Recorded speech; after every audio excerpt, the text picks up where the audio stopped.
I dislike Chuunibyou characters. No, not the characters from the series Chuunibyou, but the Chuunibyou archetype itself. There's exceptions to this category, of course, but as a general rule, I really dislike the archetype. The only time I find it somewhat appealing is when it comes to comedy. Give me Shun Kaido from The Disastrous Life of Saiki K, and we're on. Toss me Gundam Tanaka from Danganronpa, and we've got a disconnect waiting to happen. What is it about these kids that haven't stopped role-playing and live within their delusions that bothers me? Well, a lot of things, actually. First, we need to define the term Chuunibyou for the uninitiated. Chuunibyou refers to a state of mind, also called 8th grade syndrome. People classified as Chuunibyous tend to pretend they exist within a fantasy world and have more power than the average human being, whether that be the power to cast spells or some other superhuman feat. I, among many other people, can relate to these kind of characters, whether we ourselves role-played as children and didn't stop until a later age, or witnessed other people do the same thing, and in some cases either saw or took part in the bullying of those people. However, the amount of it I saw in real life is enough for me. Unless I can sit back and laugh at these characters, I don't get entertainment out of them. So get ready to sit back, relax, and listen to a story from my past. I was in elementary school when I made some of the closest friends I'd have all throughout my K-12 years. Among those friends was a kid we'll call Jeb. Jeb was a pretty cool kid, or at least I thought so because we liked the same things. We used to roleplay as Final Fantasy characters back in grade school, coming up with all sorts of new limit breaks for Cloud and Sephiroth. We'd play pretend Yu-Gi-Oh games or have Pokemon battles too. The card games were banned in our school, so we had to imagine it all. But we were all kids, so who did it really hurt? I'm sure most of you guys probably did similar things. Elementary school came and went, as Jeb and I, along with most of our other friends, entered middle school. I should mention that around the end of 5th grade, we had a friend who I'll call Zap. Zap wasn't having all this roleplay stuff. He was growing out of it really early, and in middle school he became acquainted with some of the cool kids. Jeb and I met new friends who would hang out with us often, and Zap wasn't gone entirely. He just had more friends and was embarrassed to be around roleplayers sometimes. Middle school was a bit of a trade-off. The role-playing calmed down as we only really did it if we were outside or really were in the mood to. Other things took our attention, such as having Yu-Gi-Oh tournaments or talking about anime, usually Yu-Gi-Oh or Zatch Bell, though I never had much to add to the Zatch Bell conversation as I didn't really watch it much. Actually, I didn't watch it at all. It was really in those times that we continued to roleplay indoors, obviously with restrictions. By the time 7th grade came, most of our role-playing ceased, though I did visit Jeb's house a few times and we role-played there.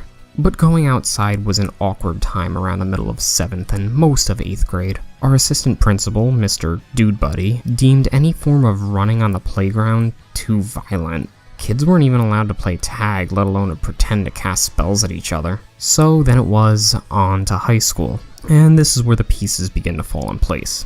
Zap was back to hanging out with us on a regular basis, along with our other friend, Jay, who had been around since 6th grade. Now, Jay and I had become really close, and to this day we still talk back and forth. But it was upon his finding in 10th grade that we had all our worlds changed. As many can suspect, my group of friends and I weren't exactly the popular kids. We pretty much kept to ourselves, but we were never really bullied. Sure, we got into some situations, but nothing consistent. At the beginning of 10th grade, Jeb had switched his style up drastically.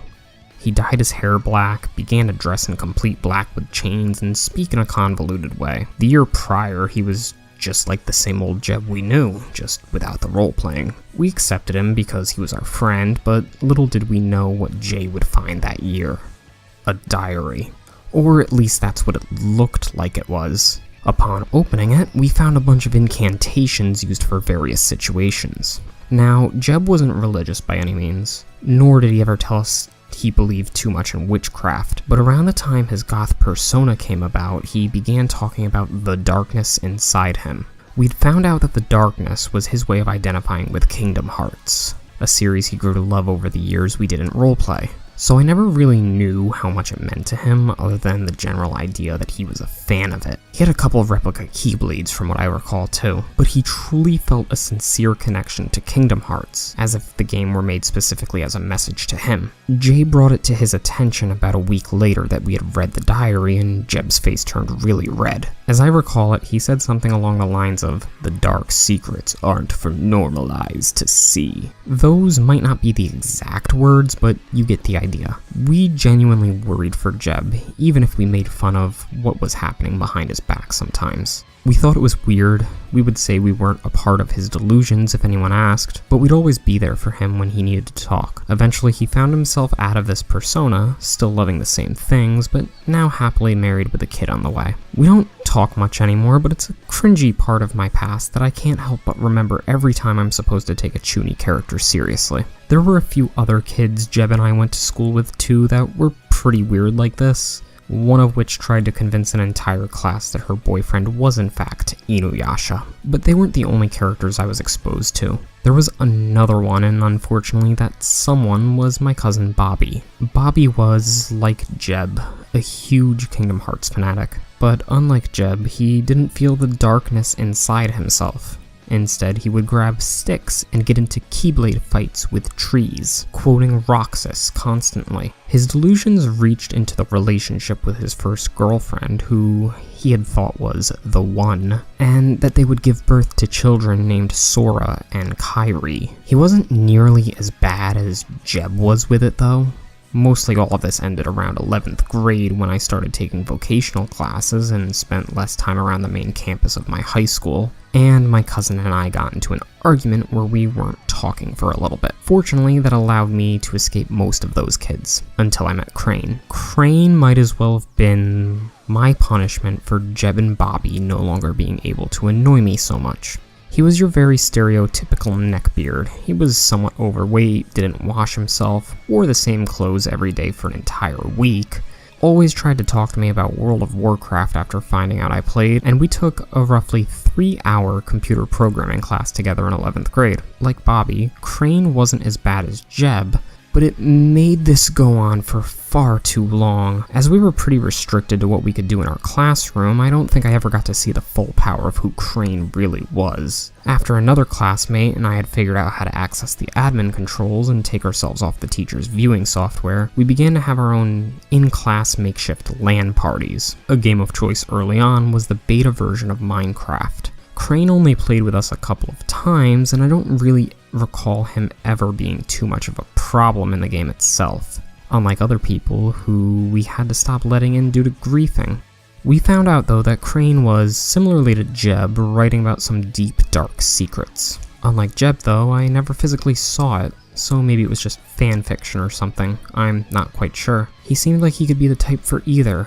After that, I'd never experienced what you could equate to this kind of character again in my life. Once I was a senior in high school, the chains were freed. I didn't know what a Chuuni was at the time, but man did I have my experiences with them. And this is why Shun Kaido ranks as one of my favorite Chuuni characters. His relationship to Dark Reunion is very similar to what I experienced with my friend Jeb, but both Saiki and I can judge him together and laugh. Characters like Gundam Tanaka, despite their sad pasts, are a bit too serious for my liking, and I can't help but relive the memories of these three people. I don't really have many other stories like this that relate to me liking or disliking a certain character or archetype, but I do have some odd stories about certain titles, including one about a friend that really liked to write bad piss fetish fanfiction after he learned about the video game series Star Ocean.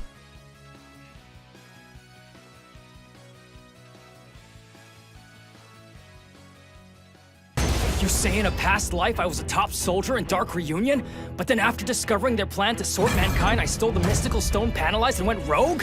And then when they cornered me, I performed the phantom technique and became a disembodied soul? And then I entered the unborn body of Shun Kaido?